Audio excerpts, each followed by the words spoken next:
The master Prakash classes YouTube channel आप सभी लोगों का स्वागत करता है। उत्तर प्रदेश में जूनियर शिक्षक भर्ती परीक्षा में अब ज़्यादा दिन नहीं बचे हुए हैं। बचे हुए दिनों में आपको अधिक से अधिक प्रैक्टिस सेट ही लगाना चाहिए। कल वायरल फीवर था, इसलिए कोई वीडियो नहीं आ पाई थी और इन बाकी के बचे हुए 3 दिनों में हम लोग सामाजिक अध्ययन के लगभग 15 प्रैक्टिस सेट लगाने की कोशिश करेंगे। अच्छा, प्रैक्टिस सेट लगाने का तरीका भी हम लोग थोड़ा सा बदल रहे हैं, क्योंकि बोलने में दिक्कत है, इसलिए ज़्यादा हम बोल नहीं सकते हैं। तो 100 प्रश्नों को सॉल्व करने में बहुत ज़्यादा मेहनत लगती है, इसलिए तरीका क्या चेंज कर रहे हैं, तरीका ये चेंज कर रहे हैं कि जिस प्रकार आप अपने परीक्षा कक्ष में बैठकर प्रश्नों को सॉल्व करते हैं, यानी कि पहले प्रश्न पढ़ते हैं, फिर विकल्प पढ़ते हैं, फिर उस पर दिए गए विकल्प में टिक लगाते हैं, उसी प्रकार से आपको यहाँ भी करना है। प्रश्न भी आपको पढ़ना है, विकल्प भी आपको पढ़ना है और कमेंट बॉक्स में आंसर भी लिखते चलना है। ठीक है, यानी कि सारा काम आपको करना है। क्योंकि हम ज़्यादा नहीं बोल पाएंगे भैया, तबीयत कल से ही ख़राब है, तो आप लोग सहयोग करिए और जिस प्रकार आप परीक्षा कक्ष में प्रश्नों को सॉल्व करते हैं, सेम उसी प्रकार से यहाँ पर प्रश्नों को सॉल्व करिए। तो चलिए हम लोग सामाजिक अध्ययन के प्रैक्टिस सेट का पहला प्रश्न सॉल्व करते हैं। मराठा साम्राज्य का अंतिम पेशवा कौन था, ये आपको बताना है। प्रश्न भी पढ़ना है आपको, विकल्प भी पढ़ना है। तो पहले का हमारा बाजीराव सेकंड, ये हमारा जो विकल्प है वो बिल्कुल सही रहेगा। दूसरा प्रश्न ध्यान से देख लीजिए, इसमें कौन सा आपका सही आंसर होगा। दूसरे प्रश्न में इब्राहिम खान गारदी, ये पहला वाला विकल्प आपका बिल्कुल सही रहेगा। प्रश्न भी पढ़ते जाइए, विकल्प भी पढ़ते जाइए और जो आपका कमेंट बॉक्स है उसमें आंसर को लिखते जाइए। 3 नंबर का प्रश्न ध्यान से देख लीजिए और इसमें कौन सा विकल्प सही होगा ये बताने की कोशिश करिए, क्योंकि आपको बहुत ज़्यादा प्रैक्टिस सेट सॉल्व करना है और अगर बहुत ज़्यादा बोलने लगेंगे तो तबीयत फिर ख़राब हो जाएगी, इसलिए आप अपने हिसाब से इन प्रश्नों को सॉल्व करिए। यहाँ पर सी वाला जो विकल्प है, कम आयु की हिंदू लड़कियों को संरक्षण देने के लिए, विकल्प सी वाला आपका बिल्कुल सही है। चौथे नंबर पर चलते हैं। चौथे नंबर में क्या आपका आंसर हो सकता है, ज्ञान प्रसारक मंडली किसने बनाया था। तो ये बनाया था चौथे नंबर में दादा भाई नौरोजी साहब ने, विकल्प आपका सी वाला बिल्कुल सही रहेगा। कॉमनवील जो समाचार पत्र है वो किससे जुड़ा हुआ है, तो कॉमनवील जो समाचार पत्र है वो एनी बेसेंट से जुड़ा हुआ है, बी वाला विकल्प आपका सही रहेगा। आगे बढ़ते हैं, छठे नंबर के प्रश्न को पढ़िए और आंसर बताने की कोशिश करिए। तो नंबर 6 में जो हमारा आंसर होगा धौली और जौगढ़, ये आपका विकल्प पहला वाला बिल्कुल सही रहेगा। छठे नंबर के प्रश्न में आगे हम बढ़ते हैं 7वें नंबर पे। मौर्य साम्राज्य का कौन सा भाग नहीं था, तो केरल जो दक्षिण भारत था वो मौर्य साम्राज्य के अंतर्गत नहीं आता है, यानी केरल और तमिलनाडु, यानी कि आपका विकल्प सी इस प्रश्न के लिए ए और बी दोनों आपका सही रहेगा। वेदों की ओर वापस चलो, ये किसने कहा था, तो ये फेमस वाक्य जो है दयानंद सरस्वती के द्वारा कहा गया था। ठीक है, आप लोग भी अपनी सेहत का विशेष रूप से ध्यान दीजिएगा। सर्दी गर्मी का मौसम चल रहा है, वायरल फीवर उत्तर प्रदेश में बहुत तेज़ी से फैल रहा है। बाहर की कोई ठंडी गर्म चीज़ मत खाइएगा, हमेशा गर्म पानी का सेवन करिए। अपनी सेहत को बनाए रखिए 17 तारीख तक, क्योंकि एग्ज़ाम आपको देना है और लड़ाई आपको ही लड़ना है। ठीक है, आगे बढ़ते हैं 9वें नंबर के प्रश्न पर। 9वें नंबर का प्रश्न पढ़िए और इसमें सही आंसर बताने की कोशिश करिए। तो यहाँ पर जो आपका ब्याघ, गैंडा और भैंसा और हाथी, विकल्प डी वाला है, ये आपका बिल्कुल सही रहेगा। ठीक है, आगे बढ़ते हैं। फरजंद की उपाधि किसे दिया था, अकबर ने ये दिया था राजा मान सिंह को, विकल्प आपका डी वाला यहाँ पर सही रहेगा। 11 नंबर में कौन सा आपका विकल्प सही हो सकता है, प्रश्न को देख लीजिए। तो ये गुफा संख्या 16, ये आपका विकल्प आपका बिल्कुल सही रहेगा। 12 नंबर पर चलते हैं। 12 नंबर में इल्तुतमिश के बारे में 2 कथन दिए गए हैं और इन दोनों कथनों में बताना है आपका कौन सा सही है कौन सा गलत है। कथनों को ज़रा ध्यान से देख लीजिए। तो जो पहला दिया गया है ये भी सही है, जो दूसरा दिया गया है ये भी सही है, यानी कि दोनों सही हैं। इस प्रकार आपका विकल्प सी वाला यहाँ पर सही रहेगा। 13 नंबर पर चलते हैं। 13 नंबर में आपका कौन सा विकल्प सही रहेगा, 13 नंबर में राजा रामचंद्र, ये आपका विकल्प सही रहेगा। 14 नंबर पर बढ़ते हैं। हिंद और सिंध शब्द का प्रयोग किसने किया था, तो ये सरहिंदी थे, उन्होंने इस हिंद और सिंध शब्द का प्रयोग किया था। याहिया बिन अहमद सरहिंदी, विकल्प सी वाला, नहीं सॉरी, एक मिनट, इसमें कुछ गलत हो चुका है, इसमें जल्दबाजी में गलत हो गया है। 14 नंबर में आपका विकल्प बी वाला इब्न बतूता, ये आपका सही रहेगा। ठीक है, मोहम्मद बिन तुगलक के समय में इब्न बतूता आए थे, तो विकल्प बी आपका 14 नंबर के प्रश्न के लिए सही रहेगा। 15 नंबर पर चलते हैं। प्रश्नों को ध्यान से देख लीजिए, उसके बाद आंसर बताने की कोशिश करिए। तो 15 नंबर में फ्रांसिस्को पेलसर्ट, ये वाला विकल्प आपका बिल्कुल सही रहेगा, पहला विकल्प। ठीक है, चलिए 16 नंबर पे आगे बढ़ते हैं। फटाफट लगाना है, कोई इसमें रुकने का काम नहीं करना है। 16 नंबर का बहुत ही फेमस प्रश्न है, ये आप पिछले प्रैक्टिस सेट में भी सॉल्व कर चुके हैं। और पणिक्कर महोदय ने ऐसा कहा था, विकल्प सी आपका बिल्कुल सही रहेगा। फटाफट प्रश्नों को पढ़ना है, फटाफट विकल्पों को पढ़ना है, और जो भी आंसर सही होगा उसको बताते चलना है। यही काम करना है इस प्रैक्टिस सेट में। जिस प्रकार आप अपने परीक्षा कक्ष में बैठकर प्रश्नों को सॉल्व करते हैं, सेम उसी प्रकार से करना है। 17 नंबर में मौलवी अहमद उल्लाह, ये वाला जो विकल्प है ये आपका बिल्कुल सही रहेगा। आगे बढ़ते हैं 18 नंबर पर। राष्ट्रवाद का उत्प्रेरक किसे माना जाता है? तो इन्हें कर्जन को माना जाता है, क्योंकि इन्हीं कारण बंगाल विभाजन हुआ था, और बंगाल विभाजन के बाद भारतीय क्रांति में एक नई जान आ गई थी। तो 19 नंबर में आपके दो कथन हैं, दोनों कथनों के आधार पर कौन सा सही है कौन सा गलत है, यही आपको बताना है। 19 नंबर में कथन को ध्यान से देख लीजिए। तो 19 नंबर में आपका पहला और दूसरा, ये दोनों कथन हमारे सही हैं, यानी कि यहाँ पर विकल्प सी आपका सही रहेगा, 1 और 2 दोनों। ठीक है, चलिए आगे बढ़ते हैं। 20 नंबर में क्या आपका आंसर हो सकता है?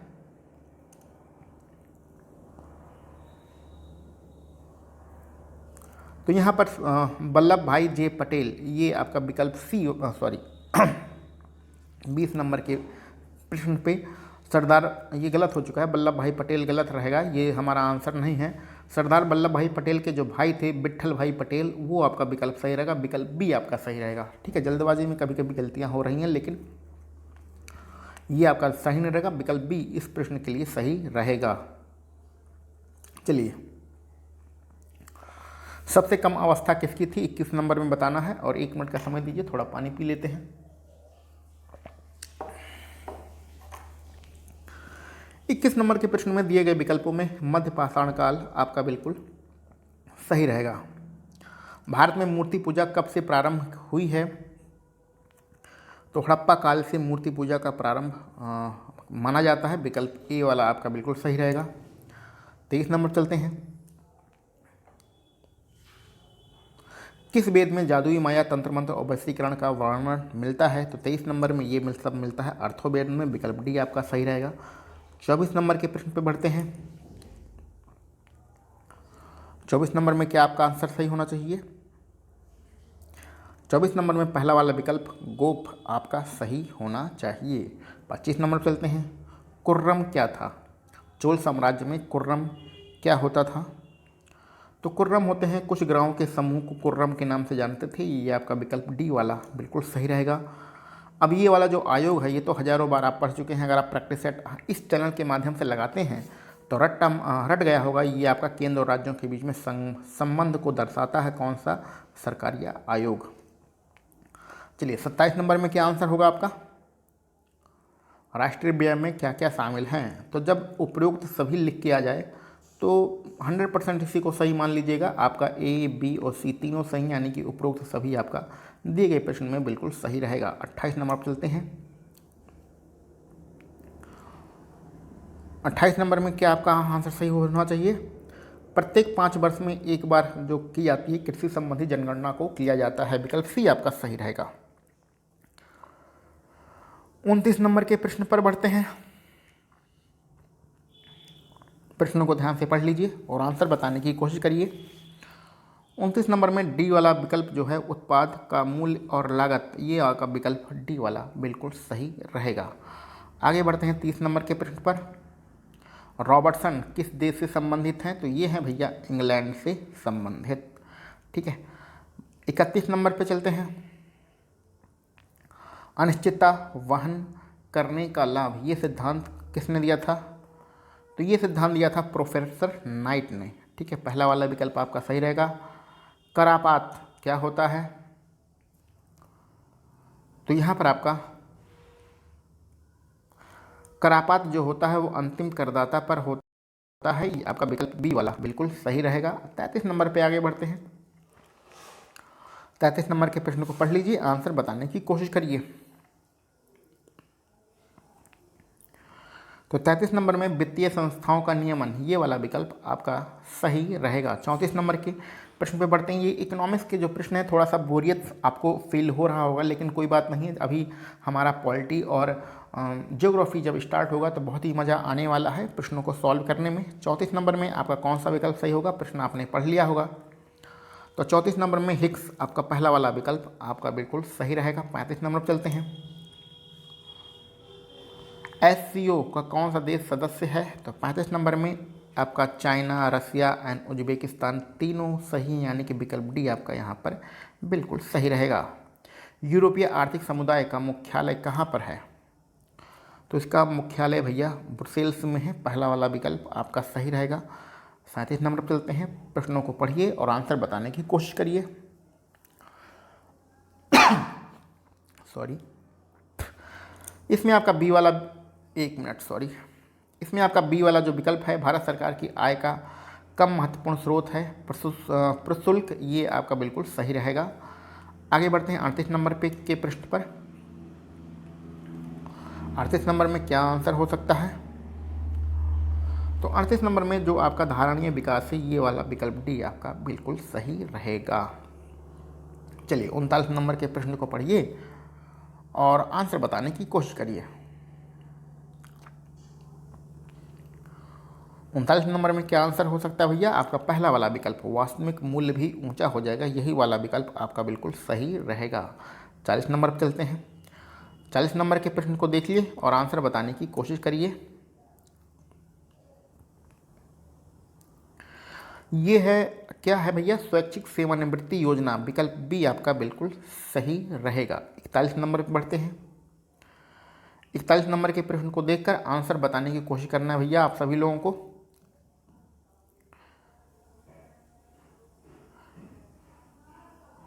तो इसका जो उद्देश्य होता है वो लघु किसानों को कृषि एवं सहायक व्यवसाय में सुधार हेतु सहायता करना, यही इसका उद्देश्य होता है। विकल्प सी आपका सही रहेगा।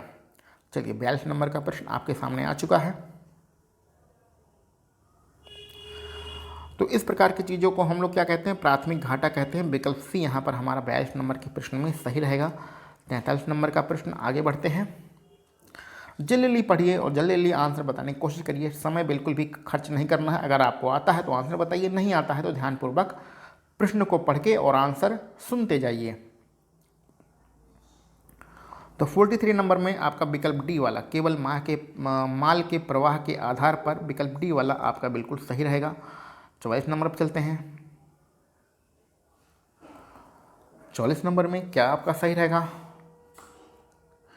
44 नंबर में पहला वाला विकल्प, त्रुटियों का प्रसारण स्थिर नहीं है, ये वाला विकल्प आपका बिल्कुल सही है। 45 पे आगे बढ़ते हैं। पिछड़े देशों के लिए जो रोलिंग प्लान था, उसका सुझाव किसने दिया था? उसका सुझाव मिल्टन महोदय ने दिया था। पहला वाला विकल्प आपका बिल्कुल सही रहेगा। 46 नंबर पर चलते हैं। राष्ट्रीय खाद्य सुरक्षा मिशन में कौन कौन सी फसलें शामिल हैं? तो इसमें भैया आपका गेहूं शामिल है और चावल। गेहूं चावल तो रहेगा ही, और आपका क्या शामिल होगा? और आपका दलहन वाली फसलें भी शामिल होगी। तो इस प्रकार आपका 2, 3 और 4 वाला विकल्प सही रहेगा, यानी कि विकल्प बी आपका बिल्कुल सही रहेगा। चलिए 47 नंबर पे आगे बढ़ते हैं और 47 नंबर का आंसर बताने की कोशिश करिए कि यह कथन किसका है। तो 47 नंबर में यह कथन पीगू महोदय का है। विकल्प सी वाला आपका बिल्कुल सही है। 48 नंबर पर चलते हैं। तो 48 नंबर में आपका पहला वाला विकल्प सामाजिक असमानता, ये वाला आपका बिल्कुल सही है। देखिए भैया, कंफ्यूज नहीं होना है और बोर भी आपको नहीं होना है। प्रश्न आपको लगाना है, 100 प्रश्न आपको परीक्षा कक्ष में सॉल्व करना है। तो परीक्षा कक्ष में सॉल्व करने से अच्छा आप कम से कम 8-10 बार यहीं पर सॉल्व कर लीजिए। अगले 3 दिनों में हम लोग कम से कम 10-15 प्रैक्टिस सेट इसी प्रकार से बनाने वाले हैं। ज़्यादा बोल नहीं सकते हैं क्योंकि गले में बहुत ज़्यादा खराश है और वायरल फीवर भी है, तो आप इस चीज़ को समझ रहे होंगे और प्रैक्टिस सेट को लगाते जाइए, बोर मत होइए, ठीक है, क्योंकि जंग अभी बहुत लंबी है। 49 नंबर में आपका सी डी देशमुख विकल्प आपका सही रहेगा। प्रश्न आप पढ़ चुके होंगे। 50 नंबर पर चलते हैं। 50 नंबर का प्रश्न पढ़ के आंसर बताने की कोशिश करिए। तो सार्वजनिक वितरण प्रणाली का जो मतलब होता है वो गरीबों के लिए खाद्य सुरक्षा उपलब्ध कराना, पहला वाला विकल्प बिल्कुल सही रहेगा। पृथ्वी की सबसे लंबी पर्वतमाला कौन सी है? तो 51 नंबर का आपका ज्योग्राफी स्टार्ट हो चुका है। ज्योग्राफी बहुत ही फेवरेट सब्जेक्ट है मेरा। यहाँ पर एंडीज पर्वतमाला बिल्कुल सही रहेगी। कहवा का सबसे बड़ा उत्पादन कहाँ पर होता है? तो कहवा होता है अफ्रीका महाद्वीप में। कहवा का सबसे बड़ा उत्पादक देश कौन सा है? तो इथोपिया है। आपका विकल्प डी वाला यहाँ पर सही रहेगा। 53 नंबर चलते हैं और इसमें कौन सा कथन सही है यही आपको बताना है। तो कथन को पढ़िए और बताइए कौन सा सही है कौन सा गलत है 53 नंबर में। तो यहाँ पर आपका जो पहला लिखा है, दूसरा लिखा है, तीसरा लिखा है, तीनों सही हैं। इस प्रकार से कथन विकल्प ए आपका बिल्कुल सही रहेगा। 54 नंबर चलते हैं। बहुत ही आसान प्रश्न है, बच्चों वाला प्रश्न है। अगर आपने भारतीय भूगोल पढ़ा होगा तो उसकी पहली लाइन में ही लिखा गया होता है 82.5 डिग्री जो पूर्वी देशांतर है वही आप हमारा प्रमाणिक माध्य रेखा है। आगे बढ़ते हैं। गल्फ स्ट्रीम क्या होता है? 55 नंबर में गल्फ स्ट्रीम जो होता है एक महासागरीय धारा होती है। विकल्प बी वाला आपका बिल्कुल सही रहेगा। 56 नंबर में दक्षिणी पश्चिमी मानसून द्वारा वर्षा कहाँ पर होती है? तो इसके द्वारा वर्षा दक्षिणी पश्चिमी मानसून की जो वर्षा होती है वो तमिलनाडु में होती है। लीसा किससे प्राप्त होता है? तो लीसा जो है चीड़ के वृक्ष से प्राप्त होता है। पहला वाला विकल्प बिल्कुल सही रहेगा। और 58 नंबर में क्या आंसर होगा? 58 नंबर का जो आंसर होगा उष्णकटिबंधीय वर्षा वन, ये वाला विकल्प आपका बिल्कुल सही रहेगा। 59 नंबर में निम्न में से कौन सा महासागर प्रतिवर्ष छोटा होता जा रहा है? 59 नंबर में कौन सा विकल्प होगा? ये आपका प्रशांत महासागर, विकल्प भी आपका बिल्कुल सही रहेगा। आगे 60 नंबर पर चलते हैं। सागरीय लहरों के कटाव को प्रभावित नहीं करता है, तो कौन नहीं करता है? तो 60 नंबर में आपका विकल्प सी तापमान की अधिकता इसको प्रभावित नहीं करती है। विकल्प सी वाला बिल्कुल सही रहेगा। चलिए आगे बढ़ते हैं अपने 61 नंबर के प्रश्न पर। बहुपतित्व की प्रथा कौन कौन सी जनजातियां मानती हैं? तो ये आपकी मानती हैं जौनसारी जो जनजाति है और टोंडा जो जनजाति, यानी कि 3 और 4 और 3 और 4 आपके विकल्प सी में दिया गया है। क्लियर? 62 नंबर पढ़ते हैं। 62 नंबर का प्रश्न पढ़िए और आंसर बताने की कोशिश करिए। 62 नंबर में सूर्य पृथ्वी तथा चंद्रमा एक ही सीधी रेखा पे होने पर उसे सिजिगी कहा जाता है। पहला वाला विकल्प आपका सही रहेगा। 63 नंबर का प्रश्न तो बहुत ही आसान है, इसका आंसर आप सभी लोग दे सकते हैं। मानव भूगोल के जन्मदाता विडाल डी ला ब्लास को कहा जाता है। विकल्प ए वाला बिल्कुल सही रहेगा। 64 नंबर में आपको जोड़ा मिलाना है, कौन किससे प्राप्त होता है इसका जोड़ा मिलाना है। तो चलिए पहले जोड़ा मिलाते हैं, बाद में विकल्पों को देखेंगे। चलिए स्लेट किससे प्राप्त होता है? स्लेट कायांतरित शैलों से प्राप्त होता है। लिग्नाइट किससे मिलता है? तो लिग्नाइट अवसादी चट्टानों से मिलता है। बॉक्साइट क्या है?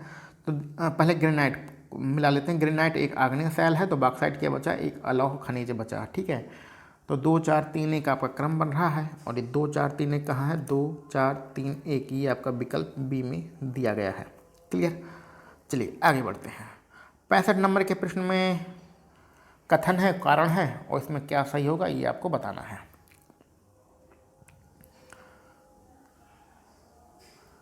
तो 65 नंबर के प्रश्न में ये जो कथन दिया गया है ये वाला कथन ये आपका गलत है और जो कारण दिया गया है ये आपका सही है, यानी कि कथन असत्य है, कारण सत्य है। विकल्प डी वाला बिल्कुल सही रहेगा 65 नंबर के प्रश्न में। 66 नंबर चलते हैं। कुरकुक किस खनिज से संबंधित है? तो कुरकुक भैया खनिज तेल से संबंधित है। पहला वाला विकल्प आपका बिल्कुल सही रहेगा। 67 नंबर चलते हैं। मैग्रोव वनस्पति में कौन से वृक्ष पाए जाते हैं? तो इसमें सुंदरबन पाए जाते हैं। सुंदरबन में मैग्रोव वनस्पति पाई जाती है। ठीक है, इसमें सुंदरी नाम के पेड़ पाए जाते हैं। आगे बढ़ते हैं 68 नंबर पर। निम्न में से कौन सा सुमेलित है? कौन सा पर्वत कहाँ पर है? और एक ही सही है, कौन सा सही यही आपको बताना है। तो इसमें पहला वाला आप जरा देखिए, ड्रॉकेनवर्स जो पर्वत है वो कहाँ पर है? दक्षिण अफ्रीका में। ये वाला सही है, बाकी के सब आपके गलत लिखे गए हैं। चलिए 69 नंबर का प्रश्न तो बहुत ही आसान है, इसका आंसर आप सभी लोग दे सकते हैं। इसका आंसर होगा इरावदी। इरावदी नदी बिल्कुल सही है। 70 नंबर पर चलते हैं। इसमें भी भैया आपको जोड़ा मिलाना है, तो कौन सी रेल कहाँ से होकर जाती है, इसी का जोड़ा मिलाना है। चलिए जोड़ा मिलाते हैं। यूरोप पार महाद्वीपीय रेल, ये पेरिस से वारसा होकर जाती है, यानी कि 5वें नंबर पे जाएगा, पहला वाला 5वें नंबर पे। पार एंडीज रेल, तो पार एंडीज रेल जो है वो ब्यूनस आयर्स से वारसा होकर जाती है। और साइबेरिया, साइबेरिया कहाँ? पार साइबेरिया ये कहाँ है? ये आपके रसिया में है। तो रसिया में कौन सा शहर है? लेनिनग्राड से व्लादिवोस्तोक, यानी कि 2 पे जाएगा। ओरिएंट एक्सप्रेस ये जाएगी पेरिस से लेके इस्तांबुल तक, यानी कि आपका जो क्रम बन रहा है 5 4 2 1 का बन रहा है। तो 5 4 2 1 आपका पहले वाले विकल्प में दिया गया है। ठीक है, इन सब प्रश्नों को रट्टा मान लीजिए भैया। आ चुका है आपका पॉलिटी, 71 नंबर से आपके नागरिक शास्त्र के प्रश्न स्टार्ट हो चुके हैं। और पहला प्रश्न बहुत ही आसान है, आंसर बताने की कोशिश करिए। ये हमारा आंसर रहेगा आर्टिकल 32 संवैधानिक उपचारों का अधिकार। 72 नंबर पर चलते हैं। 72 नंबर का प्रश्न भी आसान है, इसका आंसर रहेगा चौधरी चरण सिंह। 73 नंबर पर चलते हैं। इसमें से कौन सा सही सुमेलित नहीं है राज्यसभा के सदस्यों के लिए, वही आपको बताना है। तो 73 नंबर में मध्य प्रदेश से 16 सांसद जाते हैं राज्यसभा सांसद, ये वाला आपका गलत है, बाकी सारे आपके यहाँ पर सही लिखे गए हैं। ठीक है, चलिए 74 नंबर चलते हैं। राष्ट्रीय विकास परिषद का गठन कब किया गया था? तो उसका गठन 52 में किया गया था, 5 अगस्त 1952 को। ठीक है, तो राष्ट्रीय विकास परिषद विकल्प डी हमारा यहाँ पर सही रहेगा। 75 नंबर पर चलते हैं। तो राज्यपाल को शपथ कौन दिलाता है? जो उस राज्य का हाई कोर्ट होगा उसका मुख्य न्यायाधीश दिलाता है, यानी कि विकल्प सी हमारा यहाँ पर बिल्कुल सही रहेगा। आगे बढ़ते हैं अपने 76 नंबर के प्रश्न पर। बहुत ही आसान प्रश्न है, ये प्रश्न आपको रट चुका होगा, भाग 9 में ऐसा लिखा गया है। 77 नंबर में क्यों कौन सा सही रहेगा? राष्ट्रपति की जो आपातकालीन शक्तियां हैं वो कहाँ से ली गई हैं? तो आपातकाल लिया गया है जर्मनी से, तो विकल्प डी वाला आपका यहाँ पर सही रहेगा। हंटर कमीशन जो बनाया गया था वो किस लिए बनाया गया था? तो हंटर कमीशन बनाया गया था प्राथमिक शिक्षा से संबंधित, तो पहला विकल्प आपका सही है। 79 नंबर पर चलते हैं। भारत में प्रजातंत्र इस तथ्य पर आधारित है कि, कौन सा विकल्प सही होगा? तो दिए गए विकल्पों में विकल्प सी सबसे ज़्यादा उपयुक्त है। जनता को सरकारों को चुनने और बदलने का अधिकार है, विकल्प सी आपका बिल्कुल सही है। 80 नंबर पर चलते हैं। 80 नंबर में आपका विकल्प डी बालकों को काम कराने की मनाही विकल्प डी यानी कि आर्टिकल 24 देता है। 81 नंबर पर चलते हैं। 81 नंबर में क्या करना है? सही ढंग से मेल खाता है। अच्छा ठीक, कौन कौन से जो आर्टिकल हैं वो सही हैं यही आपको बताना है 81 नंबर में। तो चलिए भैया ये लिखे गए हैं और इससे संबंधित कौन सा सही है कौन सा गलत है ये आपको बताना है। तो यहाँ पर सिर्फ आर वाला देखिए, ये वाला राष्ट्रीय महत्व के स्मारकों स्थानों और वस्तुओं का संरक्षण आर्टिकल 49 में दिया गया है, ये सही है, बाकी सब यहाँ पर गलत लिखे गए हैं। तो केवल आर हमारा सही है और केवल आर आपके पहले वाले विकल्प में लिखा गया है। क्लियर, आगे बढ़ते हैं 82 नंबर पर। 82 नंबर का प्रश्न पढ़ के आंसर बताने की कोशिश करिए। तो ऐसी कंडीशन में जो पदभार संभालेगा वो उपराष्ट्रपति संभालेगा, विकल्प सी हमारा बिल्कुल सही रहेगा। भारत का प्रधानमंत्री मुख्य है, किसका मुख्य है? तो छोटे छोटे से आसान से प्रश्न है, केंद्रीय सरकार का जो प्रमुख होता है, विकल्प बी यहाँ पर हमारा सही रहेगा। 84 नंबर में कौन सा प्रश्न सही रहेगा, कौन सा विकल्प सही रहेगा, सॉरी। तो यहाँ पर किसी राज्य की विधान परिषद की संरचना अथवा विघटन किया जा सकता है, किसके द्वारा किया जा सकता है? संसद के द्वारा किया जाता है, विकल्प बी आपका बिल्कुल सही रहेगा। बहुत ही आसान प्रश्न है, कोई इसमें दिक्कत होने वाली नहीं है आप लोगों को। लोक लेखा समिति का प्रमुख कार्य क्या होता है? तो 85 नंबर में आपका पहला वाला विकल्प सही रहेगा। ठीक है, तो ऑडिट करना, सरकार के सारे खर्चों का देख रेख करना, यही इसका काम होता है। तो पहला वाला विकल्प आपका बिल्कुल सही रहेगा। 86 नंबर पर चलते हैं। प्रश्न को पढ़ लीजिए, विकल्प को भी ध्यान से देख लीजिए। 86 नंबर में संविधान संशोधक विधेयक के बारे में ऐसा किया जाता है, यानी कि संविधान संशोधन विधेयक में ही ये प्रावधान है। तो विकल्प डी आपको बिल्कुल सही रहेगा। 87 नंबर में आपके कथन और कारण वाले प्रश्न हैं, तो कथन भी पढ़ लीजिए और कारण भी पढ़ लीजिए, और कौन सा सही है कौन सा गलत है ये आपको बता देना है।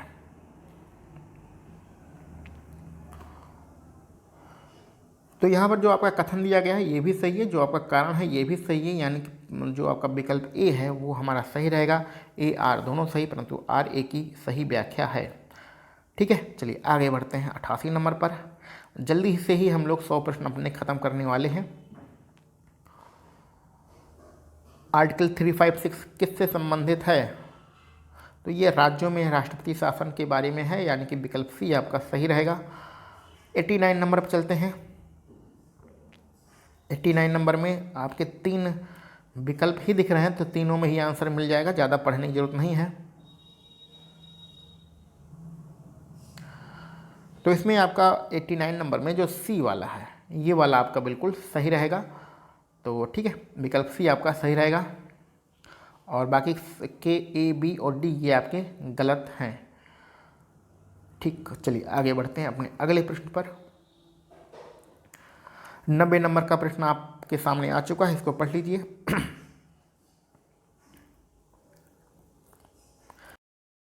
यहाँ पर आपका विकल्प डी यानी कि संसद बिल्कुल सही रहेगा। हरितगृह प्रभाव के बारे में बताना, और ये प्रश्न तो आपको रट गए होंगे।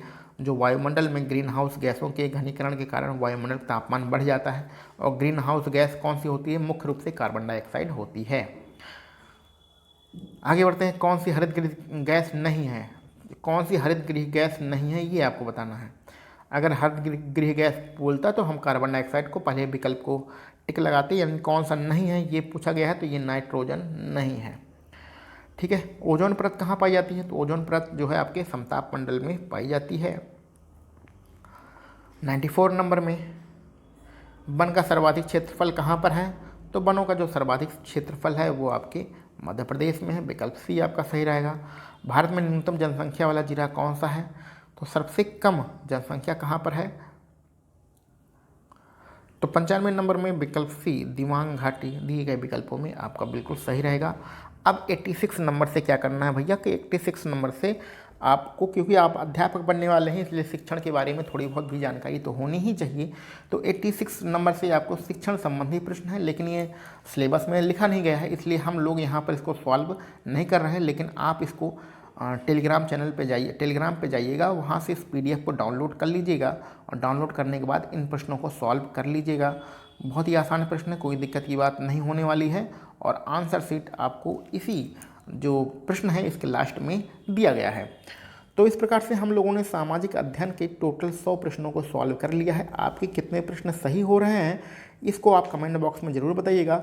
और ये वाला जो तरीका जिसमें हम लोग ज़्यादा मेहनत मुझे नहीं करनी पड़ रही है, आपको ही प्रश्न पढ़ना है, आपको ही विकल्प पढ़ना है और आपको ही आंसर बताना है, ये वाला तरीका आपको कैसा लग रहा है इसको कमेंट बॉक्स में ज़रूर बताइएगा।